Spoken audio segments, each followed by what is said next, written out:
Hi Bio30, thanks for joining me for the very last video lesson for Bio30.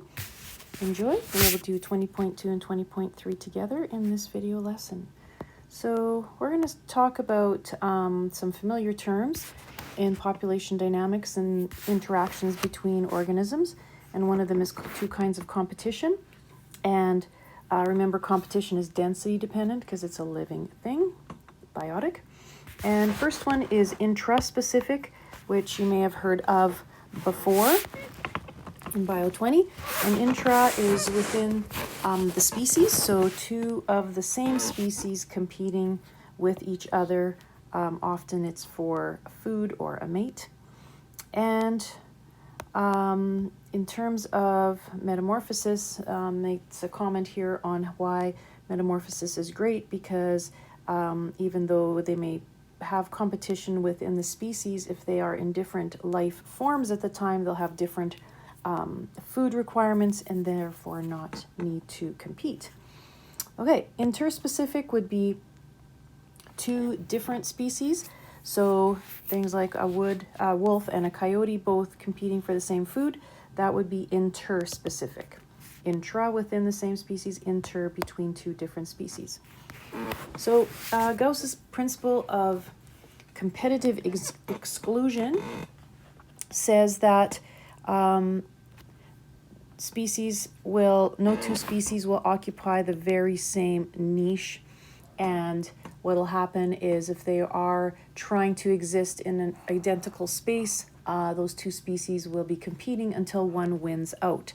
So what does happen though is resource partitioning. So if you see the 5 different warblers coming out of the same tree, upon a closer investigation, we find that this myrtle here was existing and eating and living and using a certain portion of the tree. So each one had its own portion of the tree, therefore they were not in competition, and instead this is resource partitioning that was going on. Okay, producer-consumer relationships are pretty obvious, where and that's us included. We eat plants or things that ate plants, and so the availability of producers will affect everything up on the food chain.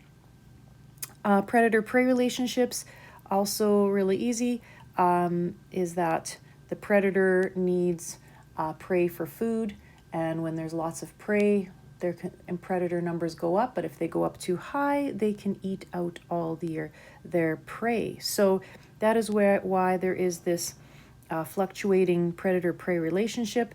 Generally, the one that's more bountiful at the top here would be the prey.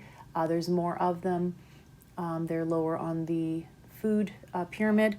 But what happens is if you have a lot of prey, the predator population goes up to the point where they could eat out the predators, and the predators can go down in numbers. So there is that boom and bust sort of cycle that happens.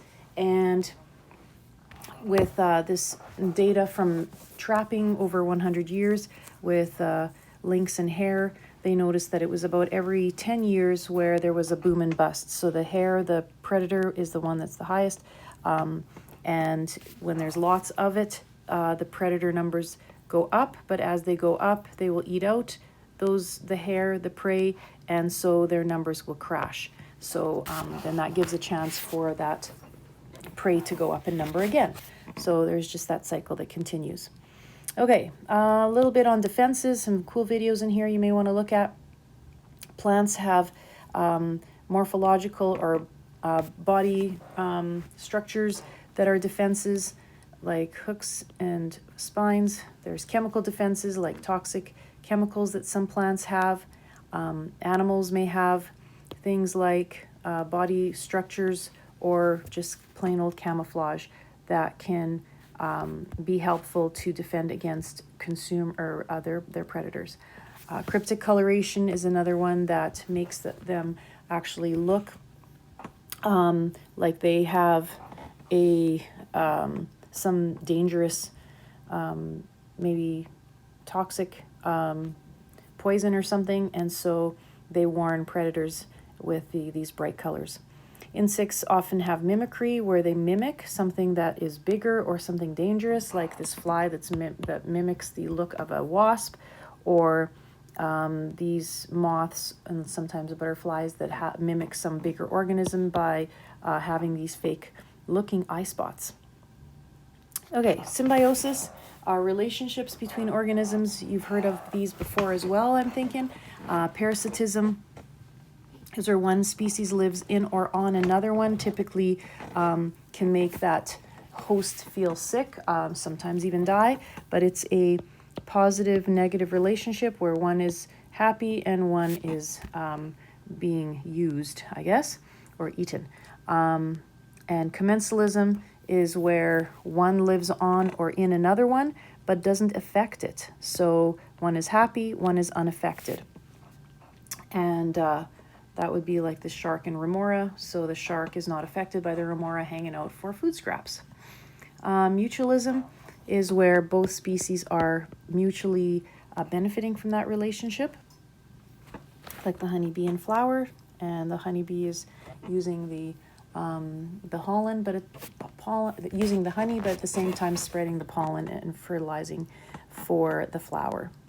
Okay, one little bit more on this topic 20.2 on ecological succession is looking at how gradually species will be replaced by other species in the ecosystem and over time. So you may have seen a pond dry up and get covered in grass, but over years shrubs start growing, bigger trees, and the trees just keep exhibiting this ecological succession of one that comes after another species until we reach a climax community of usually spruce or pine, and that's where it'll stay until it whatever burns down or falls down. Okay, so the pioneer community would be the first thing that would colonize the area, and climax community, the final species that colonizes the area, and the stages in between are called seral stages. And there are two kinds of succession. One is primary, where you have plant life starting where there never was any. So primary, it's the first time where some little bits of rock broke up into tiny bits of soil so something could actually start growing. And typically it's lichens that are the first organisms that could grow there. And because they're acidic, they can crumble up a little bit of the rock to make soil. So then maybe some moss will grow, then grass, then shrubs, then trees. And secondary succession would be a second time over that something starts growing there. So there was life and it got disturbed by a fire or a flood or a landslide or clear cutting. And when it starts growing back, it's already got things like roots and seeds and spores and nutrients. So it's going to be a much faster growth because it's the second time over. So some ideas about succession to finish up this topic is that usually the smaller species are replaced by bigger ones, and the total number of species keeps growing until the climax stage where it stays pretty constant. And as there's more species, there's more complex food webs and more total biomass, and then it will remain stable until some major disturbance. Okay, last topic, people. You must be excited. 20.3. Real short, just sharing the biosphere among all species on Earth. Sustainability is that we should be living in a way that does not compromise the health of our planet and has resources available for generations in the future. And when we look at human population growth, we'll focus on this for the next few minutes here, how growth is in a state of exponential growth right now for human population. And we would be considered case-selected species because of all those conditions where we have a long lifespan, low reproductive rate, long parental care. And the question is, are we close to reaching our carrying capacity on Earth? There was a dip that was the Black Plague, the bubonic plague, Black Death. But other than that, the Industrial Revolution and its medicines and technologies and agriculture were the reason for this exponential growth starting. And as the technology has continued to increase, and things like fertility treatments and medicines, transplants, sterilizing, medical procedures, food and water to third world countries, what's happening is that our exponential growth is continuing. So the question to population ecologists is, when will we reach our carrying capacity? Mystery. Okay, so histograms are age pyramids, and you should know how to read them. Males will be on the left and females on the right, and they will show, basically these colors are showing the different age groups. So pre-reproductive age would be on the bottom, and our reproductive age in the middle, and our post-reproductive age on the top. And so you're looking at over time. For example, this one is showing that our population is getting much, much bigger over time. This one is slowly getting bigger. This one is fairly stable.